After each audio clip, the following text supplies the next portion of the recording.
everybody. We are doing my pizza peel tonight. Cameron did some tests. Here are his settings. Those aren't the settings. Oh, they're not the settings. Well, there are some of the settings. Some of the settings, okay. So what are you doing?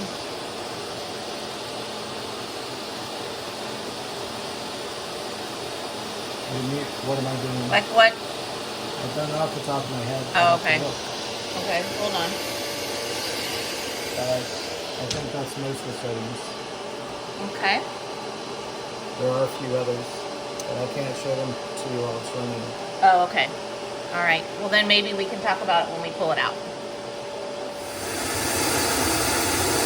Okay. I'm not sure, but I do think this is finishing up. You can see where it just has like the word pizza to go. And most of this has been done and it looks good to me. We were experimenting, trying to get the engraving to be like a true black. I really wanted a deep red, but getting a true red, a deep red, you know, like a pizza sauce red is tough. We've been able to get pinks and purples and oranges, but no reds yet. So anyway, it's coming along and we'll definitely show you when we're done. Okay, so here is the Breville pizza peel that came with my Breville Pizzaiolo. And you can see that we did not get a terribly even engraving, printing, color rendering. I mean, it's fine, it's just for us, but it's a real learning opportunity. So Cameron's gonna talk you through what he chose and why.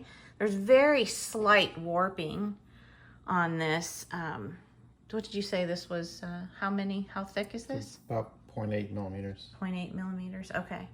So you can see it's very thin, and the warping is extremely slight.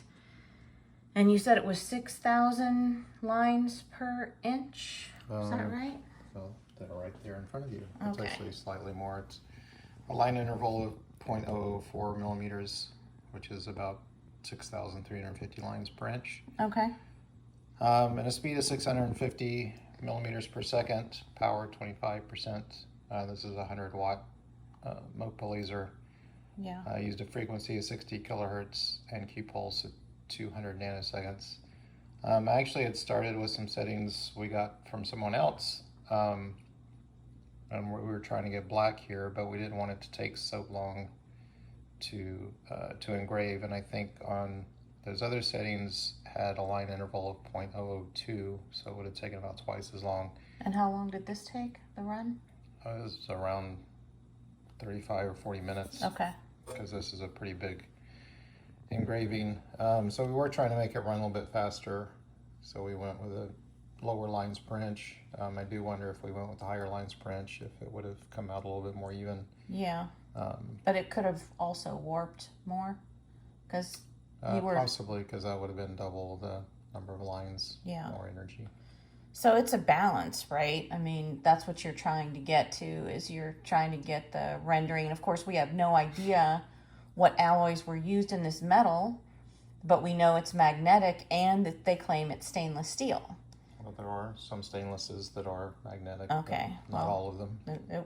Your magnets definitely grabbed it. So anyway, that's what we got for tonight. And every single piece of metal seems to be its own adventure, because you just never know what you're going to get unless, you know, somebody has said it's 304 stainless steel or what have you, but you still won't know what the alloy mixes are. So that's just a warning out there to anybody, but the engraving is okay for us. I'm not sure I would have been happy with that if it was a gift for somebody, or certainly if somebody bought it. I didn't notice that the engraving was, let me look again. I didn't notice that the engraving was uneven in terms of the color there until we took it out. but I wish I had looked at it a little more carefully, because I'm wondering if we could have just redone the word pizza, because everything else looks to be pretty even. So that's what I don't understand, is like what happened here. That, Yeah, I'm not you know, sure. why is there a concentration of different alloys right in that spot? I mean, that doesn't sound right. Don't think that's very likely. And what's real interesting is the dot above the I looks very dark. Yeah. But just that PIZ is kind of light. Yeah. So anyway, that's it for us tonight. I hope everybody is, if you watched Super Bowl, that you're enjoying it. We are non-football people here, non-sport people actually. We're makers. So have a good night.